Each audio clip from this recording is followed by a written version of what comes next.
Hello दोस्तों, कैसे हो आप सब। आई होप बहुत ही अच्छे होंगे। आज हम लोग पढ़ने जा रहे हैं चैप्टर नंबर 6। इससे पहले हम 5 चैप्टर्स जो है वो कवर कर चुके हैं। अगर वो वीडियो नहीं देखी है तो प्लेलिस्ट से देख लीजिएगा। और आज हम लोग पढ़ने जा रहे हैं नए प्रश्न और नए विचार।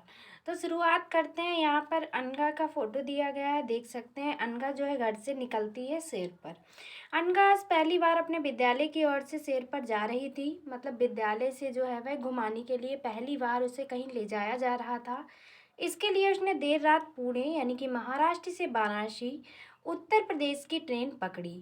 स्टेशन पर अनघा को छोड़ने आई उसकी मां ने अध्यापिका से कहा, बच्चों को बुद्धि के बारे में बताने के साथ साथ उन्हें सारनाथ दिखाने भी ले जाइएगा।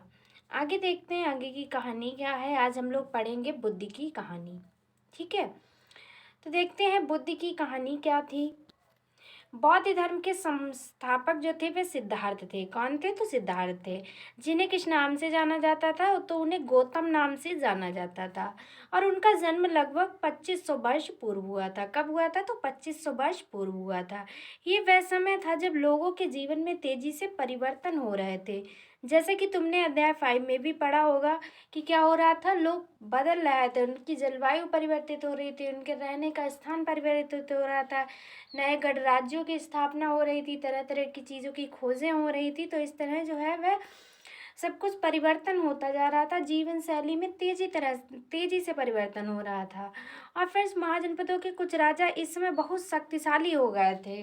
ठीक है, जब बुद्ध की कहानी की बात करते हैं, बुद्ध के बारे में जानने से पहले बता दें, उस समय जो राजा थे, कुछ राजा बहुत शक्तिशाली हुआ करते थे। और हजारों सालों के बाद फिर से नगर उभर रहे थे। गांव के जीवन में भी बदलाव आ रहा था। बहुत से विचारक इन परिवर्तनों को समझने का प्रयास कर रहे थे। वे जीवन के सच्चे अर्थ को भी जानना चाह रहे थे। अब फ्रेंड्स, बुद्ध जो थे ये क्षत्रिय थे। क्या थे? तो ये क्षत्रिय थे। शाक्य नामक एक छोटे से गण से संबंधित थे। किससे? तो शाक्य नामक एक छोटे से गण से ये संबंधित थे। युवावस्था में ही ज्ञान की खोज में उन्होंने घर के सुखों को छोड़ दिया था। ठीक है, तो बुद्ध ने क्या किया था? युवावस्था में ही इन्होंने ज्ञान की खोज के लिए घर का जो सुख होता था उसका त्याग कर दिया था। और ये क्षत्रिय थे और शाक्य गणराज्य से संबंधित थे। तो ये बात याद रखना है। अनेक वर्षों तक ये वे भ्रमण करते रहे तथा अन्य विचारकों से मिलकर चर्चा करते रहे। कौन? तो बुद्ध। अतः ज्ञान प्राप्ति के लिए उन्हें स्वयं ही रास्ता ढूंढने का निश्चय किया। और इसके लिए उन्होंने बोध गया बिहार में, ये पॉइंट याद रखने वाला है, बोध गया बिहार में एक पीपल के नीचे कई दिनों तक तपस्या की। अंततः उन्हें ज्ञान प्राप्त हुआ। तो उन्हें ज्ञान प्राप्त कहाँ हुआ था? बोध गया में। बोध गया कहाँ है? तो बिहार में। और किस पेड़ के नीचे उन्होंने तपस्या की थी? तो पीपल के पेड़ के नीचे। इसके बाद से बुद्ध के रूप में जाने गए। वो जब उन्हें ज्ञान प्राप्ति हो गई तब उन्हें किस रूप में जाना गया? बुद्ध के रूप में। और उससे पहले उनका नाम क्या था? देखिएगा, अभी आप लोगों ने पढ़ा, उससे पहले उनका नाम क्या था? सिद्धार्थ था। ठीक है, गौतम के नाम से भी जाने जाते थे। आगे देखते हैं हम लोग क्या था हमारा फ्रेंड्स। और फिर वे यहाँ से वाराणसी के निकट स्थित सारनाथ गए। कहाँ गए? तो सारनाथ गए, जहाँ उन्होंने पहली बार उपदेश दिया। तो बुद्ध ने अपना पहला उपदेश कहाँ दिया था? तो सारनाथ में दिया था। कुशीनारा में मृत्यु से पहले का शेष जीवन उन्होंने पैदल ही एक स्थान से दूसरे स्थान की यात्रा करने और लोगों को शिक्षा देने में क्या किया? व्यतीत कर दिया था। ठीक है, बुद्ध ने शिक्षा कि ये जीवन कष्टों और दुखों से भरा हुआ है। बुद्ध ने क्या शिक्षा दी? कि ये जीवन जो है ये कष्टों और दुखों से भरा हुआ है, और ऐसा हमारी इच्छा और लालसाओं जो हमेशा पूरी नहीं हो सकती हैं के कारण होता है। कभी कभी हम जो चाहते हैं वे प्राप्त कर लेने के बाद भी संतुष्ट नहीं होते हैं एवं और अधिक वस्तुओं को पाने की इच्छा करने लगते हैं। बुद्ध ने इसे लिप्सा को तृष्णा कहा है। बुद्ध ने शिक्षा दी कि आत्म संयम अपनाकर हम ऐसी लालसा से मुक्ति पा सकते हैं। ऐसी लालसा से क्या कर सकते हैं? मुक्ति पा सकते हैं। ठीक है, ये बात किसने बताई है? तो बुद्ध ने बताई है। फ्रेंड्स आगे यहाँ पे एक स्तूप आपको दिखाया गया है, सारनाथ का स्तूप। इस इमारत को स्तूप के नाम से जाना जाता है और यहीं पर बुद्ध ने अपना सर्वप्रथम उपदेश दिया था। कहाँ दिया था? तो सारनाथ स्तूप में दिया था। इसी घटना की स्मृति में यहाँ स्तूप का निर्माण किया गया और ये बात जो है अध्याय 10 में हम लोग इसके बारे में विस्तृत जानकारी के साथ पढ़ेंगे। अभी आपको इस स्तूप की इमेज भी दिखाते हैं, उससे पहले आगे पढ़ लीजिएगा। उन्होंने और क्या बताया है? उन्होंने कहा कि लोगों को दयालु होने तथा मनुष्यों के साथ साथ जानवरों के जीवन का भी आदर करने की शिक्षा दी। वे मानते थे कि हमारे कर्मों के परिणाम चाहे वे अच्छे हों या बुरे हों, हमारे वर्तमान जीवन के साथ साथ बाद के जीवन को भी प्रभावित करते हैं। बुद्ध ने अपनी शिक्षा सामान्य लोगों की प्राकृतिक भाषा में दी, इससे सामान्य लोग भी उनके संदेश को समझ सके। अब आप देख सकते हैं ये है स्तूप, सारनाथ का स्तूप देख सकते हैं, इस तरह से बना हुआ था सारनाथ का स्तूप। यहीं पे इन्होंने क्या किया? अपना पहला उपदेश दिया। किसने? तो महात्मा बुद्ध ने। और फ्रेंड्स बुद्ध ने कहा कि लोग जो हैं किसी शिक्षा को केवल इसलिए नहीं स्वीकार करें कि ये उनका उपदेश है, बल्कि वे उसे अपने विवेक से मापें और आओ देखें उन्होंने ऐसा किस प्रकार किया, उन्होंने क्या कहा और किस प्रकार किया। और उन्होंने ये फोर्स नहीं किया है कि लोग जो हैं शिक्षा को केवल स्वीकार करें, बल्कि लोगों को खुद समझना चाहिए वो जिस प्रकार की शिक्षा दे रहे हैं या उपदेश दे रहे हैं वो लोगों के लिए किस प्रकार हितकारी हैं। ठीक है, आइए देखते हैं किस्सा गौतमी की कहानी। किस्सा गौतमी की कहानी फ्रेंड्स, जो एनसीईआरटी है इसमें सब कुछ बहुत थ्योरी मतलब डिटेल में दी हुई होती है, क्योंकि अगर आप वाकई बुक्स में पढ़ेंगे तो आपको वहाँ अगर बुद्ध के बारे में पढ़ना है तो क्या बता देंगे? उनके बचपन का नाम, उनका जन्म, उनकी माता का नाम, पिता का नाम, किस राज्य से संबंधित है, किस गणराज्य से संबंधित है, यही सब। लेकिन जब आप एनसीईआरटी पढ़ेंगे तब आपको छोटी सी छोटी चीज़ों की जानकारी दी जाएगी। कोई भी पॉइंट अगर आता है तो एनसीईआरटी में उसको डिटेल में पूरा कवर किया गया है। कोई भी एक भी वर्ड अगर आता है जिसकी नॉलेज नहीं है तो एनसीईआरटी में उस वर्ड को भी पूरी तरह से एक्सप्लेन किया गया है। तो इसलिए एनसीईआरटी आपके लिए किसी भी एग्ज़ाम की अगर आप तैयारी करते हैं तो हेल्पफुल होगी। आइए पढ़ते हैं किस्सा गौतमी की कहानी। ठीक है, तो क्या है किस्सा गौतमी की कहानी? ये बुद्ध के विषय में एक प्रसिद्ध कहानी है। एक समय की बात है, किस्सा गौतमी नामक एक स्त्री का पुत्र मर गया। इस बात से वह इतनी दुखी हुई कि वह अपने बच्चे को गोद में लिए नगर की सड़कों पर घूम घूम कर लोगों से प्रार्थना करने लगी कि उसके पुत्र को जीवित कर दे। एक भला व्यक्ति उसे बुद्ध के पास ले गया। बुद्ध ने कहा, मुझे एक मुट्ठी सरसों के बीज लाकर दो, मैं तुम्हारे पुत्र को जीवित कर दूंगा। किस्सा गौतमी बहुत प्रसन्न हुई, पर जैसे ही वह बीज लाने के लिए जाने लगी तभी बुद्ध ने उसे रोका और कहा, ये बीज एक ऐसे घर से मांग कर लाओ जहाँ किसी की मृत्यु ना हुई हो। किस्सा गौतमी एक दरवाजे से दूसरे दरवाजे गई, लेकिन वह जहाँ भी गई उसने पाया कि हर घर में किसी न किसी के पिता, माता, बहन, भाई, पति, पत्नी, बच्चे, चाचा, चाची, दादा या दादी की मृत्यु हुई थी। बुद्ध दुखी माँ को क्या शिक्षा देने का प्रयास करना है ये आप सबको कल्पना करनी है। ठीक है, तो बुद्ध ने यही मतलब दिया उनको उपदेश कि हाँ किस तरह से किसी न किसी के यहाँ किसी न किसी की तो मृत्यु हुई है, और मृत्यु ही क्या है? तो मृत्यु ही सत्य है और कुछ भी सत्य नहीं है। आगे हम लोग पढ़ते हैं भारतीय दर्शन के बारे में कि 6 पद्धतियां हैं। षड दर्शन के बारे में पढ़ते हैं हम लोग। सदियों से भारत द्वारा सत्य की बौद्धिक खोज के प्रतिनिधित्व दर्शन की 6 शाखाओं ने किया। ये वैश्विक विशेषिक न्याय, सांख्य, योग और पूर्व मीमांसा और वेदांत या उत्तर मीमांसा के नाम से जाने जाते हैं। तो षट दर्शन कितने हैं? 6 हैं, जैसे कि षट दर्शन ये भारतीय दर्शन है। कौन कौन से हैं? तो विशेषिक न्याय, सांख्य, योग, पूर्व मीमांसा, वेदांत या फिर उत्तर मीमांसा। और इन 6 पद्धतियों की स्थापना क्रमशः ऋषि कणद यानी कि ऋषि कणद ने की और गौतम, ठीक है, गौतम ने किसकी की? न्याय। और सांख्य की किसने की? कपिल ने। और योग की किसने की? तो पतंजलि ने। और जैमिनी ने पूर्व मीमांसा की है। और वेदांत की व्यास द्वारा की गई मानी जाती है। इसे उत्तर मीमांसा भी कहते हैं, जो कि आज भी देश में बौद्धिक चर्चा को दर्शाते हैं। ठीक है, जो आज भी देश में क्या है, तो बौद्धिक चर्चा को दर्शाते हैं। जर्मन मूल के ब्रिटिश भारतविद फ्रेडरिक मैक्स मूलर के अनुसार दर्शन की इन 6 शाखाओं का विकास कई पीढ़ियों के दौरान व्यक्तिगत विचारकों के योगदान से हुआ। यद्यपि ये एक दूसरे से भिन्न दिखते हैं, तथापि सत्य की इनकी समझ में आधारभूत तालमेल है।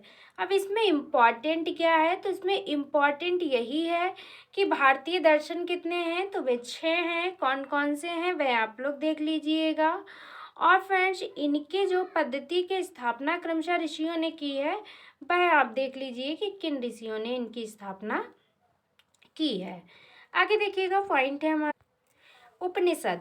इसी समय बहुत से दूसरे अन्य चिंतक भी दार्शनिक प्रश्नों का उत्तर ढूंढने का प्रयास कर रहे थे। उनमें से कुछ मृत्यु के बाद के जीवन के बारे में जानना चाहते थे, जबकि अन्य यज्ञों की उपयोगिता के बारे में जानने को उत्सुक थे। इनमें से अधिकांश जो चिंतक थे, इनका ये मानना था कि इस विश्व में कुछ तो ऐसा है जो स्थायी है और जो मृत्यु के बाद भी बचा रहता है। उन्होंने इसका वर्णन जो है आत्मा तथा ब्रह्मा अथवा सार्वभौम आत्मा के रूप में किया है। वे मानते थे कि अंततः आत्मा तथा ब्रह्मा एक ही हैं। ऐसे कई विचारों का संकलन उपनिषदों में हुआ है। उपनिषद उत्तर वैदिक ग्रंथों का हिस्सा थे। उपनिषद का शाब्दिक अर्थ है गुरु के समीप बैठना। इन ग्रंथों में अध्यापकों और विद्यार्थियों के बीच बातचीत का संकलन किया गया है। प्रिय, ये विचार जो हैं, ये सामान्य वार्तालाप के रूप में जो है वह प्रस्तुत किए गए थे। तो उपनिषद का मतलब क्या होता है, शाब्दिक अर्थ क्या है, गुरु के समीप बैठना। आगे पढ़ते हैं, बुद्धिमान भिखारी की कहानी पर आधारित पढ़ते हैं। ये वार्तालाप छंदोग उपनिषद नामक प्रसिद्ध उपनिषद की एक कहानी पर आधारित है। शौनक व अभिप्रतारित नामक 2 ऋषि सार्वभौम आत्मा की उपासना करते थे। एक बार ज्यों ही वे भोजन करने के लिए बैठे, एक भिखारी आया और भोजन मांगने लगा। शौनक ने कहा, हम तुम्हें कुछ नहीं दे सकते। भिखारी ने पूछा, विद्वजन, आप किसकी उपासना करते हैं? अभिप्रतारिण ने उत्तर दिया, सार्वभौम आत्मा की। ओ, इसका मतलब आप ये जानते हैं कि यह सार्वभौम आत्मा संपूर्ण विश्व में विद्यमान है? ऋषियों ने कहा, हाँ हाँ, हम ये जानते हैं। भिखारी ने फिर पूछा, अगर ये सार्वभौम आत्मा संपूर्ण विश्व में विद्यमान है, तो ये मेरे अंदर भी विद्यमान है। मैं कौन हूँ? मैं इस विश्व का एक भाग ही तो हूँ। तुम सत्य बोलते हो युवा ब्राह्मण, तुम सत्य बोलते हो युवा ब्राह्मण। इसलिए हे ऋषियों, मुझे भोजन न देकर आप उस सार्वभौम आत्मा को भोजन देने से मना कर रहे हैं। भिखारी की बात की सच्चाई जानकर ऋषियों ने उसे भोजन दे दिया। ठीक है, अब आगे बढ़ते हैं हम लोग। इन चर्चाओं में भाग लेने वाले अधिकांशतः क्या हुआ करते थे, कहाँ पे थे हम लोग, यहाँ पे थे। ठीक है, बीच में कहानी के रूप में प्रस्तुत किए गए थे। विचार जो थे वे प्रस्तुत किए गए थे, जो कि आपस में गुरु और शिष्य के बीच में हुआ करते थे। और फिर क्या हुआ करता था, इन चर्चाओं में भाग लेने वाले अधिकांशतः पुरुष ब्राह्मण तथा राजा होते थे। कभी कभी गार्गी, अपाला, घोषा, मैत्री जैसी स्त्री विचारकों का भी उल्लेख मिलता है। अपनी वेद्यता के लिए जानी जाती थी, वाद विवाद में भाग लिया करती थी। निर्धन व्यक्ति इस तरह के वाद विवाद में बहुत कम हिस्सा लिया करते थे। इस तरह एक प्रसिद्ध अपवाद सत्यकाल जवाल है। सत्यकाम जवाल का नाम जो है उसकी दासी माँ के नाम पर पड़ा। किसका? तो सत्यकाम जवाल, इसका नाम जो है इसकी दासी माँ के नाम पर पड़ा। सत्यकाम के मन में सत्य जानने की तीव्र जिज्ञासा उत्पन्न हुई। किसके? तो सत्यकाम के। ठीक है, उनमें जब जिज्ञासा उत्पन्न हुई तो गौतम नामक एक ब्राह्मण ने उन्हें अपने विद्यार्थी के रूप में स्वीकार किया तथा वह अपने समय के सर्वाधिक प्रसिद्ध विचारकों में से एक बन गए। उपनिषदों के कई विचारों का विकास बाद में प्रसिद्ध विचारक जो थे शंकराचार्य के द्वारा किया गया, जिनके बारे में हम लोग क्लास 7 में जब एनसीईआरटी पढ़ेंगे तब उनके बारे में, शंकराचार्य के बारे में हम लोग डिटेल से पढ़ेंगे। यहाँ पर व्याकरणविद पाणिनि का जिक्र किया गया है, इनके बारे में पढ़ लेते हैं, इंपॉर्टेंट है, एग्जाम में पूछे भी जाते हैं। इस युग में कुछ अन्य विद्वान भी खोज कर रहे थे। उन्हें प्रसिद्ध विद्वानों में एक पाणिनि ने संस्कृत भाषा के व्याकरण की रचना की। याद रखिएगा, संस्कृत भाषा के व्याकरण की रचना की। उन्होंने स्वरों तथा व्यंजनों को एक विशेष क्रम में रखकर उनके आधार पर सूत्रों की रचना की। ये सूत्र बीजगणित के सूत्रों से काफी मिलते जुलते हैं। इसका प्रयोग उन्होंने संस्कृत भाषा के प्रयोगों के नियम लगभग 3000 सूत्रों के रूप में लिखे थे। अब हम लोग बात कर लेते हैं जैन धर्म की। अभी तक हम लोगों ने पढ़ा बौद्ध धर्म। अब पढ़ते हैं जैन धर्म। इसी युग में अर्थात लगभग 2500 वर्ष पूर्व जैन धर्म के 24वें तथा अंतिम तीर्थंकर वर्धमान महावीर ने भी अपने विचारों का प्रसार किया। वे वज्र संघ के लिच्छवी कुल के एक क्षत्रिय राजकुमार थे। किसके? तो वज्र संघ के लिच्छवी कुल के। और जो बुद्ध थे वह शाक्य गणराज्य के थे। ठीक है, याद रखना है दोनों में डिफरेंस। इस संघ के विषय में तुमने अध्याय 5 में पढ़ा है। 30 वर्ष की आयु में उन्होंने घर छोड़ दिया और जंगल में रहने लगे। 12 वर्ष तक उन्होंने कठिन व एकाकी जीवन व्यतीत किया। इसके बाद उन्हें ज्ञान प्राप्त हुआ। उनकी शिक्षा सरल थी। सत्य जानने की इच्छा रखने वाले प्रत्येक स्त्री व पुरुष को अपना घर छोड़ देना चाहिए। उन्हें अहिंसा के नियमों की कड़ाई से पालन करना चाहिए, अर्थात किसी भी जीव को ना तो कष्ट देना चाहिए और ना ही उसकी हत्या करनी चाहिए। महावीर का कहना था सभी जीव जीना चाहते हैं, सभी के लिए जीवन प्रिय है। महावीर ने अपनी शिक्षा प्रकृति में दी। कैसी दी? तो प्रकृति में दी।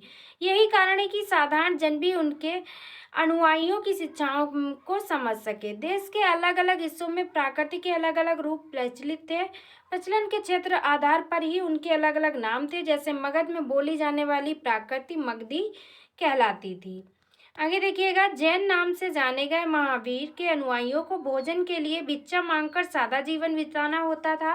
उन्हें पूरी तरह से ईमानदार होना पड़ता था तथा चोरी ना करने उन्हें सख्त हिदायत दी थी। उन्हें ब्रह्मचर्य का पालन करना होता था और पुरुषों को वस्त्रों सहित सब कुछ त्याग देना पड़ता था। किसमें? तो जैन धर्म में। ठीक है।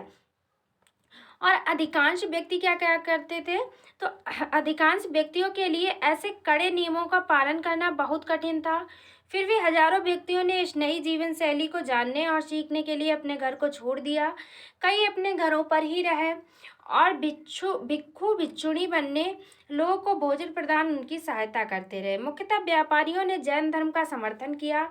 किसानों के लिए इस नियम का पालन अत्यंत कठिन था, क्योंकि फसल की रक्षा के लिए उन्हें कीड़े मकोड़े को मारना पड़ता था।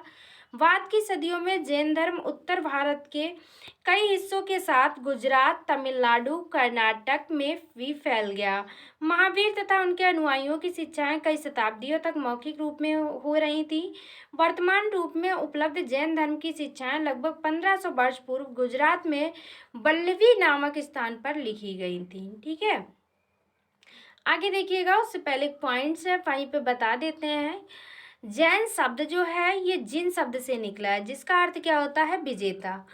ठीक है फ्रेंड्स, और महावीर के लिए जिन शब्द का प्रयोग क्यों हुआ, ये आपको बताना है कि महावीर के लिए जिन शब्द यानी विजेता का प्रयोग क्यों किया गया। आगे हम लोग संघ के बारे में पढ़ते हैं। महावीर तथा बुद्ध दोनों का ही मानना था कि घर का त्याग करने पर ही सच्चे ज्ञान की प्राप्ति हो सकती है। ऐसे लोगों के लिए उन्होंने संघ नामक संगठन बनाया, जहां घर त्याग करने वाले लोग एक साथ रह सकें। संघ में रहने वाले बौद्ध भिक्षुओं के लिए बनाए गए नियम विनय पिटक, इसका नाम याद रखिए, नामक ग्रंथ में मिलते हैं। विनय पिटक से हमें पता चलता है कि संघ में पुरुषों और स्त्रियों के रहने की अलग अलग व्यवस्था थी। सभी व्यक्ति संघ में प्रवेश ले सकते थे। हालांकि संघ में प्रवेश के लिए बच्चों को अपने माता पिता से, दासों को अपने स्वामी से, राजा के यहाँ काम करने वाले लोगों को राजा से तथा कर्जदारों को अपने देनदारों से अनुमति लेनी होती थी। एक स्त्री को इसके लिए अपने पति से अनुमति लेनी होती थी। संघ में प्रवेश लेने वाले स्त्री पुरुष बहुत सादा जीवन जीते थे। वे अपना अधिकांश समय ध्यान करने में बिताते थे और दिन के एक निश्चित समय में वे शहरों तथा गांवों में जाकर भिक्षा मांगते थे। यही कारण है कि उन्हें भिक्षु तथा भिक्षुणी, साधु के लिए प्राकृत शब्द है वह कहा गया है। वह जो थे वह आम लोगों को शिक्षा देते थे और साथ ही एक दूसरे की सहायता भी करते थे। किसी तरह वे आपसी लड़ाई का निपटारा करने के लिए वे प्रिय बैठकें भी किया करते थे। संघ में प्रवेश लेने वालों में ब्राह्मण, क्षत्रिय, व्यापारी, मजदूर, नाई, गणिकाएं तथा दास शामिल थे। इनमें से कई लोगों ने बुद्ध की शिक्षाओं के विषय में लिखा तथा लोगों ने संघ में अपने जीवन के विषय में सुंदर कविताओं की जो है वह रचना की है। ठीक है, आगे देखते हैं, हम लोग पढ़ते हैं बिहार के बारे में। तो बिहार जो है जैन तथा बौद्ध भिक्षु पूरे साल एक स्थान से दूसरे स्थान घूमते हुए उपदेश दिया करते थे। केवल वर्षा ऋतु में जब यात्रा करना कठिन हो जाता था तो वे एक स्थान पर ही निवास करते थे। ऐसे में वे अपने अनुयायियों द्वारा उद्यानों में बनवाए गए अस्थायी निवासों में अथवा पहाड़ी क्षेत्रों की प्राकृतिक गुफाओं में रहते थे। जैसे जैसे समय बीतता गया, भिक्षु भिक्षुणियों ने स्वयं तथा उनके समर्थकों ने अधिक स्थायी शरणस्थलों की आवश्यकता का अनुभव किया और फिर तब कई शरण स्थल बनाए गए जिन्हें विहार कहा गया। और आरंभिक विहार जो है, देखिएगा, आरंभिक विहार जो है वह लकड़ी के बनाए गए थे और बाद में इनके निर्माण में ईंटों का प्रयोग होने लगा। पश्चिमी भारत में विशेषकर कुछ विहार पहाड़ियों को खोदकर बनाए गए थे। अब आइए देखते हैं इस तरह के बनाए जाते थे। देखिएगा आप लोग, इस तरह से पहाड़ियों को खोद कर जो है वह बनाए जाते हैं। पहाड़ी को काटकर बनाई गई एक गुफा, ये काले वर्तमान महाराष्ट्र में स्थित गुफा है। भिक्षु भिक्षुणी इन शरण स्थलों में रहकर ध्यान किया करते थे। इस तरह से वह पत्थरों को काटकर और गुफा बना लिया करते थे, इसी में वे जो थे वह ध्यान किया करते थे। और एक बौद्ध ग्रंथ से ज्ञात होता है, क्या ज्ञात होता है, जिस तरह महासागरों में मिलने पर नदियों की अलग अलग पहचान समाप्त हो जाती है, ठीक उसी तरह बुद्ध के अनुयायी जब भिक्षुओं की श्रेणी में प्रवेश करते हैं तो वे अपना वर्ण, श्रेणी और परिवार सब त्याग देते हैं। आगे देखिएगा, प्रिया किसी धनी व्यापारी, राजा अथवा भूस्वामी द्वारा दान में दी गई भूमि पर विहार का निर्माण होता था। स्थानीय व्यक्ति भिक्षु भिक्षुणियों के लिए भोजन, वस्त्र तथा दवाइयाँ लेकर आते थे, जिसके बदले ये भिक्षु और भिक्षुणी लोगों को शिक्षा देते थे। आगे आने वाली शताब्दियों में बौद्ध धर्म उपमहाद्वीप के विभिन्न हिस्सों के साथ साथ बाहरी क्षेत्रों में भी फैल गया। और फ्रेंड्स, इस समय बौद्ध धर्म की एक नई धारा जिसका नाम था महायान का विकास हुआ। इसकी दो मुख्य विशेषताएं थी। पहले, मूर्तियों में बुद्ध की उपस्थिति सिर्फ कुछ संकेतों के माध्यम से दर्शाई गई जाती थी। मिसाल के तौर पर उनकी निर्माण प्राप्ति की पीपल के पेड़ की मूर्ति द्वारा दर्शाया जाता है। जो उनके निर्माण प्राप्ति का जो प्रतीक है वह पीपल के पेड़ के द्वारा दर्शाया जाता है।